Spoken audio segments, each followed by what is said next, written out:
ఈరోజు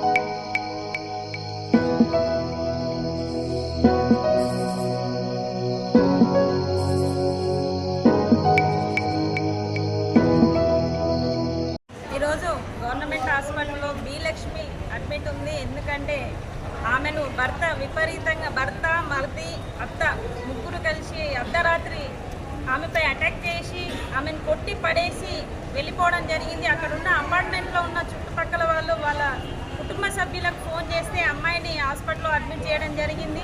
ఆ అమ్మాయి ఇప్పుడు ప్రజెంట్ ప్రెగ్నెన్సీగా ఉంది. ఆమెకు నాలుగో నెల నడుస్తూ ఉంది. ఆమెకు కడుపులో విపరీతమైన దెబ్బలు తగలడం వల్ల రక్తస్రావం ఎక్కువ అవుతుందని చెప్పేసి డాక్టర్లు చెప్తా ఉన్నారు. అయితే మేము పరిశీలించినప్పుడు ఆమె మాకు చెప్పిన విషయాలు ఏంటంటే గతంలోనే దాదాపు 3 పెళ్ళిళ్ళైనాయి. ఒక అమ్మాయి వీడి టార్చర్ భరించలేక సూసైడ్ చేసుకుందని చెప్తా ఉన్నారు. ఇంకా 2 విడాకులు ఇచ్చి దూరం అయ్యారని చెప్తా ఉన్నారు.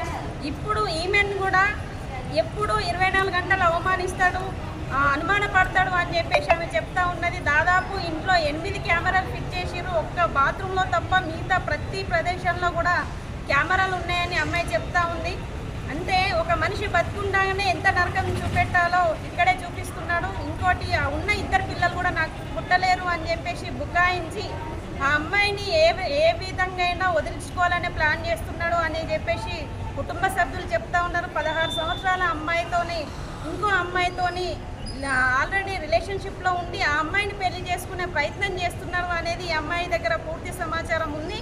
కాబట్టి ఇటువంటి వాళ్లకు మహిళల జోలికి పోకుండా అమ్మాయిల జీవితాలతో ఆటలు ఆడుకోకుండా సరైన శిక్షలు పడాలి అని చెప్పేసి ఐద్వా మహిళా సంఘంగా కోరుతా ఉన్నాం.